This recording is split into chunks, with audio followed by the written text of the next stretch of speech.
Debt mutual fund में 16 तरह के फंड्स होते हैं। अब इमरजेंसी फंड का पैसा कहाँ पार्क करें, 3 से 5 महीने के लिए कहाँ निवेश करें, किस फंड में ज्यादा रिस्क होता है, किसमें कम होता है, क्या इसमें लंबे वक्त के लिए डेट फंड में निवेश कर सकते हैं, इस तरह के तमाम सवाल आप मुझसे लगातार पूछते रहते हैं और पूछना चाहिए भी, क्योंकि मेरा तो काम ही है जवाब देना आपको, है ना। तो मैंने 3.5 हफ्ते पहले आपसे कहा कि भाई कम्युनिटी पोस्ट भी वेल्दी का था ना, वहां पे लिखा था कि जो भी मन में सवाल है डेट फंड से जुड़ा हुआ प्लीज आप नीचे लिख दीजिए। तो करीब 130 कमेंट आए, 40-50 रेलेवेंट क्वेश्चन थे। मैंने सबको कंबाइन किया, क्लब किया और एक लिस्ट बनाई सवालों की, और उन सभी सवालों के जवाब आपको इस वीडियो में और इसके बाद वाले वीडियो में भी मिलेगा, क्योंकि सभी के जवाब एक वीडियो में देंगे तो बहुत लंबा हो जाएगा। जवाब कौन देगा? जवाब बीवेल्दी देगा, लेकिन मैं नहीं दूंगी। जवाब देने के लिए हमारे साथ जुड़ेंगे एक खास मेहमान, मिरर एसेट म्यूचुअल फंड के फिक्स्ड इनकम के chief investment officer Mahendra Jajoo ji. तो अब हम वक्त नहीं जाया करते हैं, सीधे चलते हैं महेंद्र जी के पास, उनके ऊपर सवाल की हम बरसात करते हैं और उनसे हम जवाब लेते हैं। सबसे पहले हम शुरू करते हैं इस बात से, जो ये खबर 10 मार्च को आई थी कि सेबी का एक सर्कुलर आया है और उन्होंने परपेचुअल बॉन्ड 81, 82 दोनों के ऊपर कुछ नियम कानून कायदे बदले हैं म्यूचुअल फंड के लिहाज से। उसके बाद तुरंत में ही आजकल महेंद्र जी हर जगह रिएक्शन आना शुरू हो जाता है और एक निवेशक डर जाता है कि क्या वाकई इसका इम्पैक्ट उसके डेट फंड पोर्टफोलियो पे, डेट निवेश पे पड़ेगा या नहीं। तो इस खबर को थोड़ा आसान शब्दों में अगर मैं अपने आप मेरे दर्शकों को या बीबल्दी के सब्सक्राइबर्स को समझा सके तो देखिए, ऐसा है कि परपेचुअल बॉन्ड्स एक स्पेशल टाइप के इंस्ट्रूमेंट्स हैं, और जब से यस बैंक के 81 बॉन्ड्स में राइट ऑफ हुआ था, तब से इस मामले को लेकर काफी चर्चा रही है, और सेबी काफी टाइम से इस मामले पे देख रहा है। तो अल्टीमेटली उन्होंने ये निश्चित किया कि आप इस बॉन्ड में इन्वेस्ट कर सकते हैं, इस टाइप के बॉन्ड में, लेकिन उसमें कुछ रिस्ट्रिक्शन उन्होंने डाले हैं, जैसे कि टोटल एक्सपोजर 10% से ज़्यादा अक्रॉस द स्कीम्स नहीं होना चाहिए। एक जो बहुत ही महत्वपूर्ण चेंज उन्होंने किया कि ये जो बॉन्ड्स है वो परपेचुअल बॉन्ड्स है, तो उनका कोई टेक्निकली मैच्योरिटी डेट नहीं है, और इसलिए उनको 100 साल का बॉन्ड मान के वैल्यू किया जाएगा ना। ऐसा यदि होगा तो ये बहुत क्लियर है कि जो आपके डेट फंड्स हैं उनकी एवरेज मैच्योरिटी बढ़ जाएगी, और जी बॉन्ड्स का वैल्यूएशन है वो काफ़ी वॉलेटाइल हो जाएगा, बिकॉज जितना लंबा मैच्योरिटी होगा उतना ज़्यादा बॉन्ड वॉलेटाइल होता है। इस चीज़ को लेके थोड़ा सा डेट फंड में थोड़ी सी चिंता थी। अब हमको ये भी पता है कि फाइनेंस मिनिस्टर ने सेबी को लिखा कि इस मामले में सेबी को वापस विचार करना चाहिए। सो थोड़ा सा वहाँ पर कई लोगों को होप है कि कुछ उसमें शायद अमेंडमेंट आ जाए और वापस सिचुएशन सुधर जाए। मेरा जहाँ तक ख्याल है कि इस मामले को लेकर इतना बड़ा कोई इशू नहीं है, क्योंकि एक टेक्निकल चीज ये है कि जब आप बॉन्ड का वैल्यूएशन करते हैं तो आप सबसे पहले ट्रेडेड प्राइस देखते हैं, और ये बॉन्ड यदि मार्केट में रेगुलर ट्रेड होते हैं तो उसके हिसाब से बॉन्ड की वैल्यूएशन होगी। और जैसा हम देख रहे हैं कि कोई बहुत बड़ा इम्पैक्ट डेट फंड्स पे आज के लिए नहीं आया है, बट लॉन्ग टर्म के हिसाब से यदि इन्वेस्टर देखें तो उनको ये सोचना चाहिए कि डेट फंड में जब वो इन्वेस्ट कर रहे हैं उनका प्राइमरी जो ऑब्जेक्टिव है कि सेफ्टी रहे और एक अच्छी रिटर्न आए, बहुत ज़्यादा उनको रिटर्न नहीं चाहिए जो कि रिस्क लेके हो। सो एक ये जो सेबी में वन आफ्टर अनदर रिफॉर्म्स हो रहे हैं, एक के बाद एक सर्कुलर आ रहे हैं, इन सब ने डेट फंड्स में काफ़ी ज़्यादा रिस्क मैनेजमेंट इम्प्रूव किया है, और ये उसी मामले में कड़ी है। तो मेरे को ये लगता है कि आज क्या हो रहा है, कोई स्पेसिफिक इशू को लेके इतना उत्तेजित या बहुत ज़्यादा कॉम्प्लेसेंट होने की जरूरत नहीं है। मिरर एसेट की अगर हम बात करें इस आपके फंड हाउस की, उनका एक्सपोजर कितना है अभी 81 और 82 बॉन्ड्स में? तो हमारा एक फिलोसफी हमेशा से रहा है कि हम जो आपको मैं बोल रहा था हम वैसा ही करते हैं। तो हमारा हमने आज तक कभी भी परपेचुअल बॉन्ड्स में इन्वेस्ट किया नहीं, और कुछ आप कह सकते हैं कि हम लकी है, कुछ हमारे रिस्क मैनेजमेंट जो प्रोसेसेस है वो स्ट्रांग है, तो हमारा परपेचुअल बॉन्ड्स में ना कभी एक्सपोजर था, और अभी हमारा कोई ऐसा ध्यान भी नहीं है कि इस टाइप के फंड इंस्ट्रूमेंट्स में इन्वेस्ट करें। जी जी, ओके। अच्छा, जब सेबी का फोकस है कि निवेशकों के हित में कुछ कदम उठाए जाए, उसी को शायद ख्याल में रख के एक के बाद एक अनाउंसमेंट या सर्कुलर आ रहे हैं। फिनमेन बीच में क्यों आया? उन्हें क्या तकलीफ है इस अनाउंसमेंट से, अगर ये जो सेबी ने कहा है उसको अगर फॉलो किया जाता है तो? देखिए, आज के डेट में म्यूचुअल फंड्स जो है एक बहुत महत्वपूर्ण इंस्टीट्यूशन है, both in terms of promoting the liquidity and activity levels in debt market.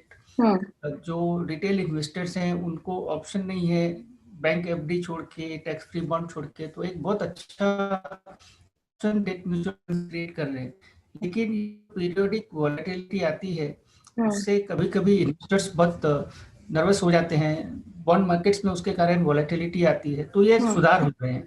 अब जो म्यूचुअल फंड्स है वो बैंक के जो परपेचुअल बॉन्ड्स है उसमें भी एक बहुत बड़े निवेशक है। सो जो टोटल आउटस्टैंडिंग है बैंक परपेचुअल बॉन्ड्स की, उसका करीब करीब 35% इन्वेस्टमेंट म्यूचुअल फंड्स में है। और उसको लेके अब हमें पता है कि पब्लिक सेक्टर बैंक्स को कैपिटल रिक्वायरमेंट है, उनके एनपी इश्यूज है, उनको अपनी कैपिटल एडिक्वेसी रेशियो बढ़ानी है। चूंकि म्यूचुअल फंड उसमें एक बहुत महत्वपूर्ण रोल अदा करते हैं, बहुत बड़ी साइज में करते हैं, तो ये बड़ा साफ है कि फाइनेंस मिनिस्ट्री चाहेगी कि जो पब्लिक सेक्टर बैंक हैं उनका भी जो फंडिंग सोर्स है, उनकी जो कैपिटल रिक्वायरमेंट को जो म्यूचुअल फंड्स बड़े हिस्से से पूरा कर सकता है, उसमें कोई बाधा ना आए। तो दोनों तरफ से अपने अपने विचार रखे गए हैं, और ये जो मेजर है ये कोई बहुत स्ट्रेट फॉरवर्ड नहीं है, इसमें ऑब्वियसली दोनों तरफ से स्ट्रॉन्ग आर्गुमेंट है। तो मेरे ख्याल से एक फाइनेंस मिनिस्ट्री का एक प्रयास है कि इन्वेस्टर प्रोटेक्शन और smooth functioning of the capital market, इसके बीच में एक बैलेंस हो जहां पर कि मार्केट डिसरप्टेड नहीं हो। तो ये मुझे लगता है चेष्टा है, तो देखिए क्या होता है, हमें पता चलेगा। ओके। और जब तक ये क्लैरिटी नहीं आती है, निवेशकों को ऐसे डेट फंड में निवेश करना चाहिए जहां पर क्रेडिट रिस्क कम हो, रिस्की इंस्ट्रूमेंट कम लिए गए, राइट? बिल्कुल, क्योंकि देखिए आप जब डेट फंड की बात करते हैं या डेट की जनरली बात करते हैं, तो एक बहुत सिंपल सा फिलॉसफी है कि आपने जिसको पैसा दिया उसने आपको टाइम पे पैसा नहीं दिया, तो आपने जो भी कैलकुलेशन किया रिटर्न का या सेफ्टी का, वो सारा अपसेट हो जाता है। और बैंक्स का जहां तक हमने देखा है कि जो जिस हिसाब से इंडिया की इकोनॉमी ग्रो कर रही है, उनकी फंडिंग रिक्वायरमेंट, कैपिटल रिक्वायरमेंट बढ़ते ही जाती है, और ये नए नए कॉम्प्लिकेटेड इंस्ट्रूमेंट्स है जिसके जरिए वो अपना क्वाज़ाई कैपिटल वगैरह रेज करते हैं। तो एक थोड़ा सा कहीं ना कहीं पर कॉन्फ्लिक्ट आता है कि आप सेफ एंड सिंपल इंस्ट्रूमेंट में इन्वेस्ट करोगे, या जैसे पब्लिक सेक्टर बैंक्स के बॉन्ड हैं वो सेफ है, कोई क्रेडिट रिस्क नहीं है बिकॉज गवर्नमेंट उनके पीछे, बट इंस्ट्रूमेंट थोड़ा कॉम्प्लिकेटेड है। सो ये थोड़े से कॉन्फ्लिक्ट आते हैं। इसलिए हमारा ये व्यू है कि आप जब डेट फंड में इन्वेस्ट कर रहे हो तो आप फोकस रखो सेफ्टी पे और सिंपलिसिटी पे। सो बैंक बॉन्ड्स जो है वो सेफ है लेकिन सिंपल नहीं है। काफी सारे कन्वीनियंस होते हैं जो टेक्निकल इन नेचर है। सो अब जैसे यस बैंक का जब राइट ऑफ हुआ, किसी को तो नहीं लगता था कि ऐसा हो सकता है, लेकिन आरबीआई ने वैसा एक डिसीजन दिया, उसके बाद और एक आध केस में ऐसी प्रॉब्लम आई। सो मेन है कि safety along with simplicity, that should be the objective. हमने कुछ हफ्ते पहले बीबल दी के कम्युनिटी पे डाला था सवाल, पूछा था कि आपके जहन में जो सवाल है वो आप हमसे पूछो और उसके हम जवाब देंगे। शुरुआत करते हैं, पहले एक जो मैंने आइडेंटिफाई किया था, विशालु अधिकारी जी का सवाल था कि what AUM size is ideal for to be considered for debt funds। Basically AUM size का रोल है कि नहीं डेट फंड चुनने में, इन्होंने कहा है, हालांकि डिटेल वीडियो बनाई है, लेकिन अभी के लिए इस सवाल का जवाब। देखिए AUM साइज का रेलेवेंस क्या है? AUM साइज का रेलेवेंस दो तरह से, एक तो कि जो एक फंड है जिसकी साइज बड़ी है, जिसकी की एक पेडिग्री है, जो जिनका एक ट्रैक रिकॉर्ड है, तो एक ये आपको कंफर्ट देता है कि वो फंड अच्छा कर रहा है और इतने साल से कर रहा है और इतने लोग उसमें इन्वेस्ट कर रहे हैं, तो ऑब्वियसली उसमें कुछ फंडामेंटली सब कुछ ठीक ठाक होगा। So size is relevant from that perspective to give comfort कि हाँ यहाँ पर सब कुछ ठीक चल रहा है, क्योंकि साइज एक तरह से बताता है कि ये फंड काफी टाइम से अच्छा कर रहा है और इसलिए आज इसकी साइज हो गई है। साइज का कोई बहुत बड़ा एडवांटेज नहीं है एक्सेप्ट इस इंडिकेशन ज्यादा इम्पोर्टेंट फंड के साइज से होता है फंड का कंपोजिशन क्या है, उसमें किस तरह की फिलोसफी है उसको मैनेज करने के लिए, उसका इन्वेस्टमेंट प्रोसेस क्या है, उसमें किस तरह के इंस्ट्रूमेंट्स में इन्वेस्ट किया गया है। एयूएम हम्म। जो है फंड का वो इतना रेलेवेंट नहीं है। उसमें एक और है कि वो एयूएम का, जैसे मैंने बोला कंपोजिशन, क्या आप एक 5,000 करोड़ के फंड में 3 इन्वेस्टर ही है, हम्म। ये 500 करोड़ के फंड में सब छोटे छोटे इन्वेस्टर है, तो उसकी स्टेबिलिटी, उसकी लिक्विडिटी। चलिए आगे बढ़ते हैं। अगला सवाल संदीप जी का है। उन्होंने लिखा है कि 3 से 4 महीने में शॉर्ट ड्यूरेशन फंड से पैसे निकाल लेना ठीक रहता है या फिर उसे हम लॉन्ग टर्म के लिए भी कंटिन्यू करना चाहते हैं। सो बेसिकली इनका जानना है कि शॉर्ट ड्यूरेशन में अगर हम निवेश कर रहे हैं तो कितना हम समय अपने जहन में लेके चले। देखिए, शॉर्ट ड्यूरेशन फंड का जो आइडियल इन्वेस्टमेंट होराइजन होता है, risk profile of that category of fund 18 हम्म। महीने से ऊपर का होता है। तो आप यदि 3-4 महीने के लिए सिर्फ इन्वेस्ट कर रहे हो, hmm. You have to also have luck on your side कि उस टाइम में मार्केट में कुछ वॉलेटिलिटी नहीं हो। मेरा ख्याल है कि शॉर्ट ड्यूरेशन फंड में इन्वेस्ट करें तो 18 महीने से ऊपर का इन्वेस्टमेंट होराइजन रखें। Okay, alright. एक सवाल यहाँ पर है राहुल कुमार जी का। Medium to long term bond fund के बारे में इनको जानना है। मैच्योरिटी इनकी 3 से 5 साल की होती है। ऐसे में क्या इसमें निवेश करना सही है या फिर इक्विटी में स्विच करना बेहतर होगा। नॉर्मली हम कहते हैं कि अगर 5 साल का नजरिया है तो आप इक्विटी को चेक कर सकते हैं। तो जी इसलिए बिल्कुल। हम्म।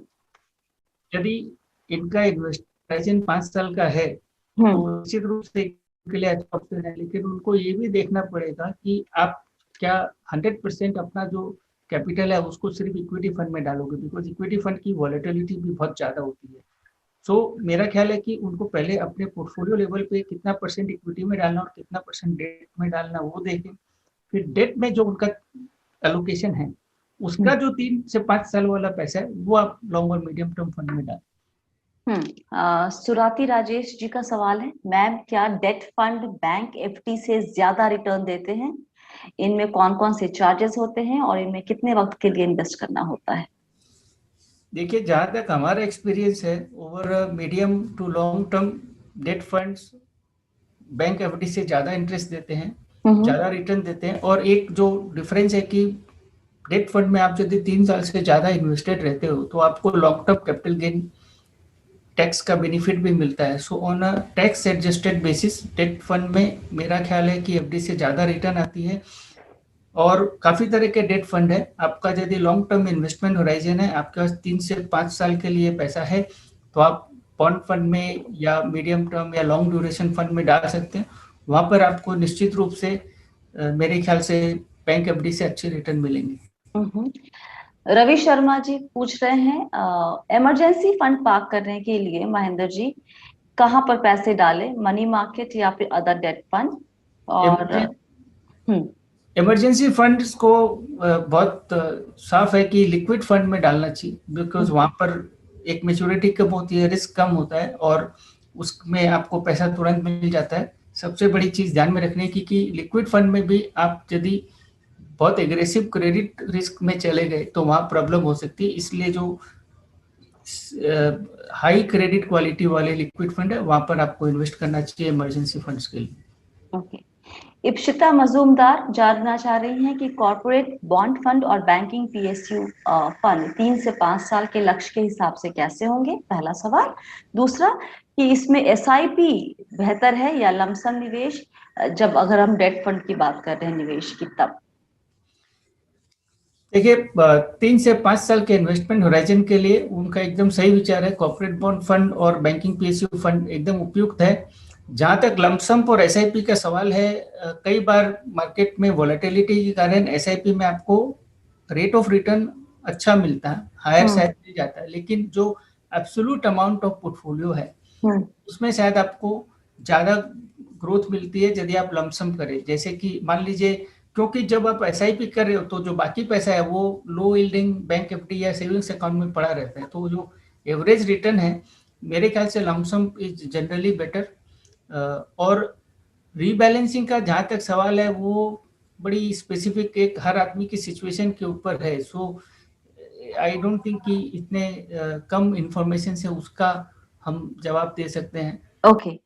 विजय रमानी जी पूछ रहे हैं कि डेट फंड्स बहुत ज्यादा कॉम्प्लिकेटेड होते हैं, कुछ इनका इन्वेस्टमेंट डायनेमिक बॉन्ड फंड में है और इससे नेगेटिव रिटर्न देना शुरू कर दिया है, यहाँ पर रिटर्न को प्रोटेक्ट करने के लिए क्या करना चाहिए? ये एक लोगों के मन में क्यों बात है कि डेट फंड में नेगेटिव रिटर्न हो ही नहीं सकता? ये आई थिंक अगेन जो गैप है अवेयरनेस का, नॉलेज का, उसकी वजह से।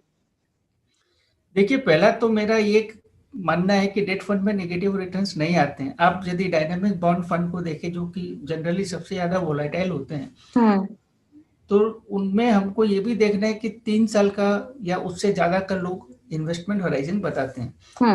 मेरा जहां तक ख्याल है, on a rolling 3 year basis dynamic bond funds ने कभी भी नेगेटिव रिटर्न नहीं दिया है। अब आज के डेट में मान लीजिए इंटरेस्ट रेट ऊपर जाने लगे हैं, तो लास्ट 2 महीने का 3 महीने का रिटर्न ऑब्वियसली थोड़ा सा कम हो गया, हो सकता है आगे चल के निगेटिव भी हो जाए यदि इंटरेस्ट रेट ऊपर जाए। बट वो जब हम इक्विटी में इन्वेस्ट करते हैं तो हम बोलते हैं 4 महीने का, 6 महीने का, 1 साल का आप मत देखो। और इक्विटी मार्केट में जब करेक्शन होती है तो लोग बोलते हैं अभी थोड़ा सा एवरेज करो या वेट करो। तो जब इंटरेस्ट रेट डेट मार्केट में ऊपर जाती है, वो उसका मिरर इमेज होता है। सो मुझे नहीं लगता कि जब आप डायनेमिक बॉन्ड फंड में इन्वेस्ट करते हो तो 3-6 महीने का नेगेटिव रिटर्न को लेके चिंतित होना चाहिए। एक मान लीजिए उन्होंने ऑलरेडी 3 साल से इन्वेस्ट किया हुआ है और उनके रिटर्न 9% है। अभी जब रिटर्न कम होने जाएगी तो हो सकता है उनका रिटर्न घट के 9 से 8 हो जाएगा, 7.5 हो जाएगा। बट जब उन्होंने इन्वेस्ट किया तो 7.5 भी बहुत अच्छा था। तो मेरा ख्याल है कि वो यदि कंटिन्यूअसली इन्वेस्टेड रहते हैं, पूरी इंटरेस्ट रेट साइकिल को फेस करते हैं, तो he will again go back to the higher return. ये मार्केट वॉलेटिलिटी है, इसी को जो बर्दाश्त कर सकते हैं, इसी को जो ओवरकम करते हैं, वही फिर जाके double digit return date funds में बनाते हैं। शुभम जी का सवाल है कि डेट फंड में कोई लॉक इन नहीं होता, एग्जिट लोड भी नहीं होता, तो 2 से 3 महीने के लिए लो ड्यूरेशन फंड ले या फिर लिक्विड फंड ले, और ये कैसे अफेक्ट करेगा रिस्क और रिटर्न को? देखिए, ये 2 या 3 महीने के लिए इन्वेस्ट करना है तो लिक्विड फंड उनका सिंगल चॉइस है। लो ड्यूरेशन में थोड़ा रिस्क हो सकता है, थोड़ी वोलेटिलिटी हो सकती है, तो मैं तो कहूँगा कि 2-3 महीने के लिए ही इन्वेस्ट करना है तो लिक्विड फंड में ही इन्वेस्ट करना चाहिए। ओके। ब्लैक हसलर एक हमारे सब्सक्राइबर है, उन्होंने पूछा है कि डेट फंड्स अगर SWP के लिए हमें सेलेक्ट करना है तो ये किस चीज पे निर्भर करता है कि किस तरह का डेट फंड चुना जाए? So SWP means systematic withdrawal plan. तो वो उनके रिक्वायरमेंट पे डिपेंड करता है कि उनको कब कैसे पैसे चाहिए। हाँ, लेकिन उसके लिए selection of debt fund category कौन सी होनी चाहिए मेरे? सो देखिए, selection of the fund is independent of the requirement. मेरे को यदि 6 महीने के लिए इन्वेस्ट करना है तो मैं फंड चूज करूंगा लो ड्यूरेशन। मुझे 3 साल या उसके ज्यादा इन्वेस्टमेंट होराइजन के लिए इन्वेस्ट करना है तो मैं लॉन्ग ड्यूरेशन फंड चूज करूंगा। अब विड्रॉवल जो है वो तो मेरी रिक्वायरमेंट के ऊपर है। सो पहली चीज उनको देखना चाहिए कि उनका इन्वेस्टमेंट होराइजन क्या। लाइक उनको आज एक लमसम मान लीजिए उन्होंने 1 लाख रुपए डाला, जो वो over the next 5 years SWP में विड्रॉ करेंगे, तो मैं बोलूंगा आप लॉन्ग ड्यूरेशन फंड में जाओ। आप यदि वो 1 लाख रुपए अगले 6 महीने में निकालना है तो आप लो ड्यूरेशन फंड में जाओ। सो दोनों चीजें अलग अलग उनको देखना चाहिए और उसके बाद फंड चूज करना चाहिए। प्रभात शुक्ला जी जानना चाहते हैं कि डेट फंड में इतनी सारी खबरें आ रही हैं, इतना डर लगता है, इनका वर्ड है, तो ऐसे में क्या हम FD की तरफ जाएं तो ज्यादा बेहतर है सेफ्टी के लिहाज से? देखिए, डर को दूर करने का दूसरा तरीका है अपना अवेयरनेस बढ़ाना, अपनी नॉलेज बढ़ाना। बिकॉज मैं तो डेट फंड मैनेजर हूं और नहीं भी होता तो भी मुझे ये लगता है कि डेट फंड जो है एक सबसे बढ़िया ऑप्शन है डेट में इन्वेस्ट करने का। 2 कारण है। एक तो देखिए, बैंक FD में जो रिटर्न मिलती है वो आपके हाथ में नहीं है, वो बैंक के हाथ में। बैंक अब उनको बैंक की लिक्विडिटी क्या है, उनकी क्रेडिट डिमांड क्या है, एटसेट्रा। लेकिन डेट म्यूचुअल फंड जो है वो भारत में ओनली प्रोडक्ट है जो आपको मार्केट रिलेटेड रिटर्न देते हैं कि जब इंटरेस्ट रेट ऊपर जाएगी तो रिटर्न नीचे आएगी और इंटरेस्ट रेट नीचे जाएंगे तो आपके रिटर्न ऊपर आएगी। आपको यदि मार्केट रिलेटेड रिटर्न लेना है and not decided by bank और दी गवर्नमेंट की टैक्स फ्री बॉन्ड कितने, तो आपको डेट म्यूचुअल फंड में इन्वेस्ट करना चाहिए। डेट फंड मैनेजर भी मार्केट के हिसाब से अपने पोर्टफोलियो को चेंज करते रहते हैं। सो डरने की जरूरत नहीं है, समझने की जरूरत है, ये मेरा ख्याल है। ये था पहला हिस्सा डेट फंड के सवाल जवाब के ऊपर। वीडियो कैसा लगा आप मुझे बताएंगे, राइट? साथ ही आप मुझे सवाल और भी आ रहे हैं दिमाग में तो वो भी लिखिएगा। क्या पसंद नहीं आया वो मत लिखिएगा, नहीं मजाक कर रहे हैं, वो भी लिख दीजिएगा। और वीडियो अगर अच्छा लगा है तो लाइक कीजिए, शेयर कीजिए। आपको लगता है कि बी हेल्दी आपकी जिंदगी में किसी भी मायने में कंट्रीब्यूट कर रहा है अच्छे तरीके से, तो चैनल सब्सक्राइब जरूर कर लीजिएगा। और फिलहाल के लिए इतना ही। दूसरा हिस्सा बहुत ही जल्दी अपलोड करेंगे, तो आप उसे भी जरूर सुनिएगा बाद में। तो फिलहाल के लिए इतना ही। ध्यान रखें, आप हैं मेरे यानी स्वाति के साथ, और हम सब हैं बहुत ही सावधानी और समझदारी के साथ अमीर बनने के सफर पर। Stay blessed, healthy and be well.